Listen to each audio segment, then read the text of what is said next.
আসসালামু আলাইকুম। আমি আজকে কবুতরকে ছেড়ে কবুতরকে খাবার দিয়ে নিব এবং দেখব যে বিগত কয়েকদিন আমার অনেক ডিম নষ্ট হওয়ার পরে কবুতরের খোপের ভিতরে কয়েকটি উমে বসেছে।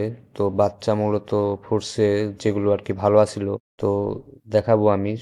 আমার ভিডিওর সাথে থাকুন, আমি আপনাদেরকে দেখাচ্ছি যে এতদিন ডিম নষ্ট হওয়ার পরে তো কবুতরগুলো এখন কি অবস্থা। ঠান্ডা প্রায় কমে গেছে, তাও কিছু কিছু আছে কবুতরের এখনো সর্দি লেগেই আছে। তো আমি মূলত সবসময় দিনে দুবার করে একটা করে নাপা দিতেছি, যাতে ঠান্ডাগুলো তাড়াতাড়ি শেষ হয়ে যায়, কারণ নাপা অনেক উপকারী কবুতরের জন্য এবং মানুষও খাওয়াতে পারে।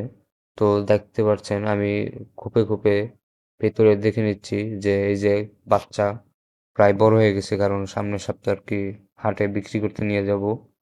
তো এক একটা বসে উমে বসে গেছে। এখন আমি কবুতরকে ভালো পানি দিয়ে দিব, কারণ খাবার শেষে ভালো পানি না দিলে কবুতর সুস্থ থাকবে না। সবাই চেষ্টা করবেন কবুতরকে সবসময় পরিষ্কার পানি দেওয়ার জন্য। আমার চ্যানেলটাকে সবাই সাবস্ক্রাইব করে দিবেন। আসসালামু আলাইকুম।